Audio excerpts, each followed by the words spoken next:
Raghuvaran BTech సినిమాలో VIP group గుర్తుంది కదా, అది సినిమాలో. కానీ ఇప్పుడు ఇన్స్టాగ్రామ్ లో ఒక పార్టీ ప్రభంజనం సృష్టిస్తుందని చెప్పుకోవచ్చు. అన్ఎంప్లాయీస్ కి కాల్తే ఏ విధంగా ఉంటుందో అలా చూపిస్తున్నారు. అదే కాక్రోచెస్ జనతా పార్టీ. మరి సుప్రీంకోర్టు జస్టిస్ చేసినటువంటి కామెంట్స్, అంటే అన్ఎంప్లాయీస్ ని కాక్రోచెస్ తో పోలుస్తూ ఆయన చేసినటువంటి కామెంట్స్ పైన ఫస్ట్ సెటారికల్ గా స్టార్ట్ చేశారు కాక్రోచెస్ జనతా పార్టీ అని చెప్పి డిజిటల్ స్ట్రాటజిక్ అయినటువంటి అభిజిత్ దిప్కి.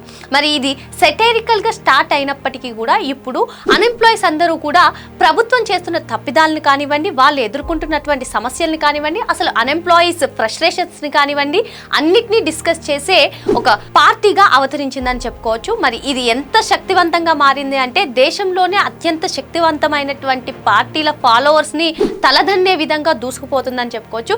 ఈ రోజు పొద్దున చూస్తే 92 లక్షల ఫాలోవర్స్, అంటే 9.2 మిలియన్ ఫాలోవర్స్ ఉన్నటువంటి కాక్రోచ్ జనతా పార్టీ ఇప్పుడు చూస్తే ఏకంగా 12 మిలియన్స్ ఉంది. ప్రస్తుతం మనం అందరం కూడా చూస్తున్నాము. అయితే రిలేటివ్స్ కానివ్వండి, లేదంటే ఫ్రెండ్స్ కానివ్వండి, I'm a member of cockroach Janata party అంటూ సోషల్ మీడియాలో స్టేటస్లు పెట్టుకుంటూ ఉన్నారు. మరి మీరు కూడా కాక్రోచ్ జనతా పార్టీలో ఉన్నారా? అసలు ఈ కాక్రోచ్ జనతా పార్టీ పైన మీ అభిప్రాయం ఏంటి? కామెంట్ రూపంలో తెలియజేయండి.